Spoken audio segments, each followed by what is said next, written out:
નમસ્કાર મિત્રો, આપ સૌને જણાવવાનું છે કે રાજકોટ જિલ્લા માટે હવામાન ખાતાએ આગામી 3 દિવસ માટે અત્યધિક ભારે વરસાદની ચેતવણી આપી છે। એટલા માટે હું આપ સૌને અનુરોધ કરું છું કે બિનજરૂરી કામ માટે આપ બહાર ના નીકળો। અત્યારે જિલ્લાના 10 ડેમો જે છે એ ઓવરફ્લો થઈ રહ્યા છે। જે ખાસ વિનંતી આ છે કે કોઈ પણ સડક ઉપરથી પાણી ઓવરટોપિંગ કરતો હોય તો आप એને ક્રોસ કરવાની કોશિશ ના કરો।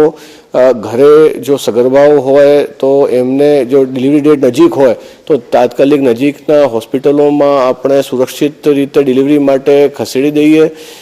નીચાણવાળા વિસ્તારમાં જો કોઈ રહેતા હોય તો એમને વિનંતી છે કે નજીકના મામલતદાર કચેરીનો સંપર્ક કરી જે શેલ્ટર હોમ ચાલુ કરવામાં આવ્યા છે એમાં શિફ્ટ થઈ જાય। રાજકોટમાં અત્યારે શહેરી વિસ્તારમાં 22 જેટલા શેલ્ટર હોમ ચાલુ કરવામાં આવ્યા છે।